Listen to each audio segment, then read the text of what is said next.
Hello friends, welcome back my YouTube channel GK pharma. तो आज हम पढ़ने जा रहे हैं ड्रग एक्टिंग ऑन एएनएस यानी कि autonomic nervous system.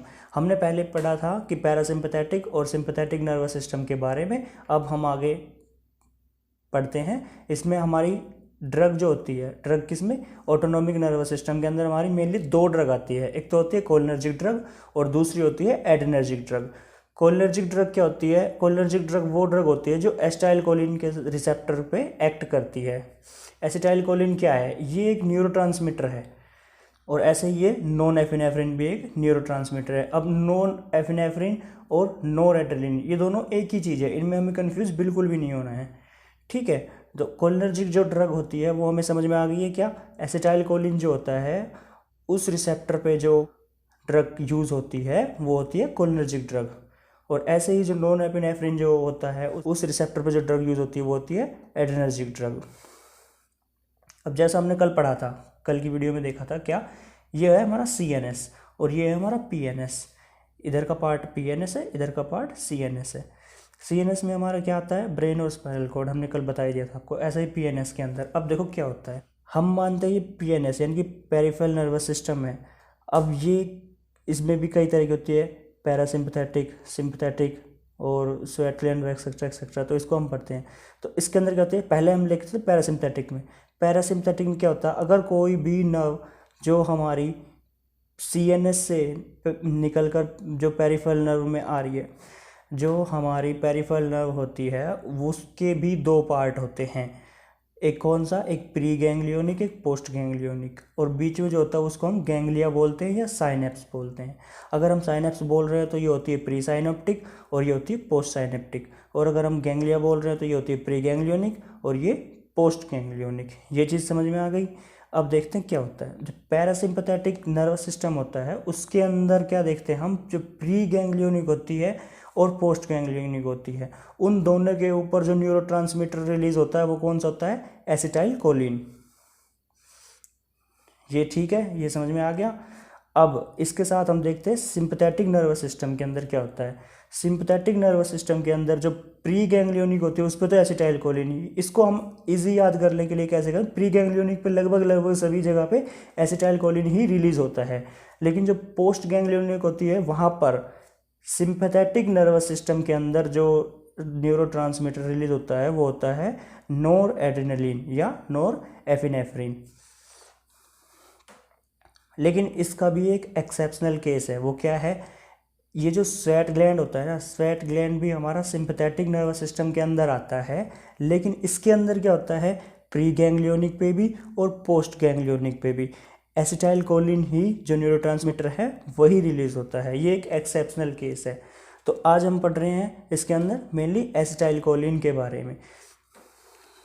Cholinergic nervous system में क्या होता है, इसकी सिंथेसिस, इसकी जो मैकेनिज्म है वो देखते हैं हम कैसे काम करते हैं कोलिनर्जिक नर्वस सिस्टम के अंदर।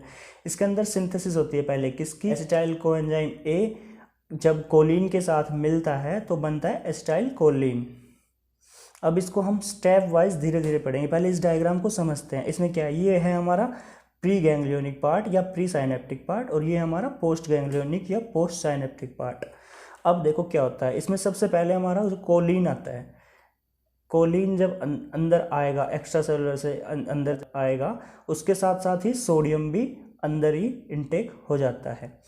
अब क्या होता है, जब कोलिन अंदर आ गया और अंदर ही एक एंजाइम होता है, कौन सा? Acetyl coenzyme. ये मतलब ना एसिटाइल कोएंजाइम A और कोलिन ये आपस में यहाँ पे मिल गए और ये मर गया, बन गया एसिटाइल कोलिन। ये हमारा जो न्यूरोट्रांसमीटर है ये यहाँ पे सिंथेसिस हो गया है। अब ये क्या होता है, ये हमारा पहला स्टेप था, क्या? Synthesis of acetyl choline. इतना समझ में आया। अब हम दूसरा स्टेप देखते हैं। दूसरे स्टेप में क्या होता है, स्टोरो इन वेसल्स। ये जो एसिटाइल कोलिन है ये वेसल्स के अंदर यहाँ पे स्टोर हो जाते हैं और जब इनकी रिक्वायरमेंट पड़ती है तब ये रिलीज होके आगे फर्दर अपना वर्क करते हैं। अब क्या होता है, जब हमारा सोडियम यहाँ से अंदर की साइड में गया था तभी जो कैल्शियम जो आयन है वो भी अंदर चले जाते हैं और कैल्शियम आयन ही इनको रिलीज करने में हेल्प करते हैं, जिसकी वजह से ये जो है वेसल्स से रैप्चर आउट होके बाहर रिलीज हो जाते हैं। कौन? Acetyl choline neurotransmitter. जो तीसरा स्टेप हुआ है हमारा वो क्या है? Release of acetyl choline. यहाँ तक समझ में आ गया। अब चौथा स्टेप हम देखते हैं क्या होता है। जब हमारा एसिटाइल कोलिन रिलीज हो गया तो उसके बाद वो रिसेप्टर पे जाके बाइंड करेगा, जिसको हम कहते हैं बाइंडिंग विद रिसेप्टर। ये होता है हमारा स्टेप नंबर 4। इसमें क्या होता है, एसिटाइल कोलिन जो है वो अपना फंक्शंस जो है शो करने के लिए अपने जो पर्टिकुलर रिसेप्टर है उसके ऊपर जाके बाइंड करेगा। तो ये प्रोसेस हमारी होती है binding with receptor, step number 4। वो तो हो चुका है। उसके बाद जो हमारा होता है वो होता है डिग्रेडेशन। जो स्टेप नंबर 5 होता है वो होता है डिग्रेडेशन। डिग्रेडेशन में क्या होता है कि यहाँ पे इसको कोलिन को और एसिटाइल को अलग अलग डिग्रेड कर देता है, जिसकी वजह से जो कोलिन है वो वापस से रीअपटेक कर लिया जाता है। इस प्रोसेस को हम बोलेंगे रिसाइकलिंग।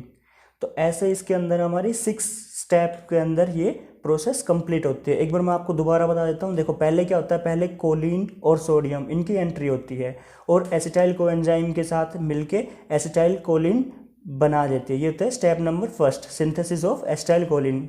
एसिटाइल कोलिन बनने के बाद वो क्या होता है, स्टोर हो जाता है वेसल्स के अंदर। ये होता है हमारा स्टेप नंबर 2।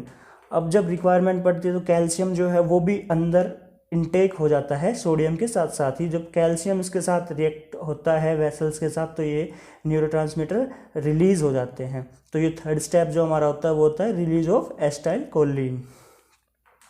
अब इसके बाद क्या होता है, जो न्यूरोट्रांसमीटर होते हैं ये रिलीज़ हो गए, फिर ये क्या करेंगे, बाइंडिंग करेंगे अपने पर्टिकुलर रिसेप्टर के साथ में। अब ये पर्टिकुलर रिसेप्टर के साथ बाइंड करेंगे तभी इनका जो एक्शन है, जो इन्होंने जो अपना न्यूरोट्रांसमीटर ने जो अपना एक्शन प्री साइनेप्टिक से पोस्ट साइनेप्टिक तक अपना एक्शन जो है ट्रांसफ़र करना है वो इन्हीं के थ्रू होता है। किसके through, binding with receptor. Receptor के साथ बाइंडिंग करने के बाद ये अपना एक्शन ट्रांसमिट करते हैं। अब क्या होता है, अब इनका फर्दर डिग्रेडेशन होता है। डिग्रेडेशन कैसे होता है, जो एसिटाइल और कोलिन है वो अलग अलग हो जाते हैं। किसकी वजह से, एसिटाइल कोलिन एस्ट्रेज की वजह से डिग्रेडेशन हो जाता है। अभी क्या होता है, जो कोलिन होता है वो वापस से रीअपटेक कर लिया जाता है। इस प्रोसेस को हम बोलते हैं रिसाइकलिंग। सो ऐसे ये फर्दर यूज हो जाता है। अब जैसे ये प्रोसेस है ये चलती रहती है। ये हमारे स्टेप्स हैं, इनको हम एक बार याद कर लेंगे। एक बार वीडियो को आप रिवाइज करोगे तो अपने आप एक बार में ये चीज़ें याद हो जाएंगी। इसमें स्टेप नंबर 1 क्या था, आप मेरे साथ साथ बोलते चलो, synthesis of acetyl choline. Step number 2 क्या था, store in vessels. Step number 3 क्या था, release of acetyl choline. Step number 4 क्या था, binding with receptor. Step number 5 क्या था, डिग्रेडेशन। और स्टेप नंबर 6 क्या था, रिसाइकलिंग। तो मैं उम्मीद करता हूँ आपको मेरी ये वीडियो अच्छी लगी होगी और कोलिनर्जिक सिस्टम में जो कैसे उसके न्यूरोट्रांसमीटर का सिंथेसिस होती है वो आपको समझ में आ गई होगी। सो फ्रेंड्स, मैं उम्मीद करता हूँ आपको मेरा समझाया हुआ ये अच्छे से समझ में आ गया होगा। आप एक बार वीडियो को दोबारा से देखेंगे तो आपको मैं उम्मीद करता हूँ ये अच्छे से समझ में आ जाएगा। सो अगर आपको मेरी वीडियो अच्छी लगी हो तो please like, share and subscribe my channel GK pharma. Thank you guys.